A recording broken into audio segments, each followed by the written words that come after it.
Since the Scottish Greens last raised the issue of Prestwick Airport in this chamber, investigations by the BBC, the Sunday Mail and the National have confirmed that the airport has been used by US military refuelling jets. These jets have gone on to fly missions in the US-Israeli bombing campaign against Iran. Military experts say it's now concrete proof of our complicity in a war which has now killed over 1,300 people in Iran, including more than 200 children. The First Minister previously said he would consider banning US forces from the airport if it was confirmed it was being used to support military action in the Middle East. What more does the First Minister need? Does he accept that Prestwick is being used to directly support the Israeli and US bombing campaign in Iran? First Minister. Presiding Officer, this is an issue that I have looked at very closely, and it is around a subject which is causing members of the public enormous concern and unease around the conflict in the Middle East, which has enormous ramifications for every citizen in our country in relation to energy prices, the cost of living, mortgage prices, the value of pension investments, because there is going to be real, serious and acute economic impact as a consequence of the unjust and unjustified conflict that is taking place in the Middle East. And I am deeply concerned about the situation that we face, given the escalation of events in the course of the last few days, of enormous environmental, economic and geopolitical implications for all of us. So, as a consequence of that concern, I have looked very closely at the situation in relation to Prestwick Airport. And the Scottish Government acquired Prestwick Airport on the basis of an intervention that was within our powers to exercise in relation to economic development and employment.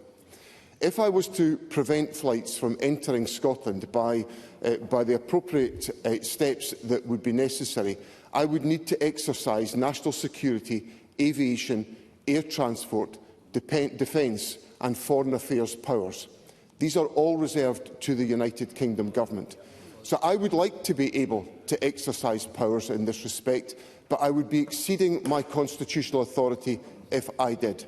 That is a matter of regret to me, but it's an issue that I am continuing to explore in my pursuit of dialogue with the United Kingdom Government to address and to raise the issues that Gillian Mackay puts to me today.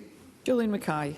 I'm pleased that the First Minister is concerned, but I'm really disappointed in that answer. Last weekend, the First Minister said that an independent Scotland could ban foreign militaries involved in illegal wars from the country, and we welcome that commitment. But Scotland cannot and must not wait for independence to act on our principles. Children in Iran are dying now, and they're being bombed by planes refuelled in a chain that leads directly back to Prestwick. We know the public in Scotland are overwhelmingly against this war.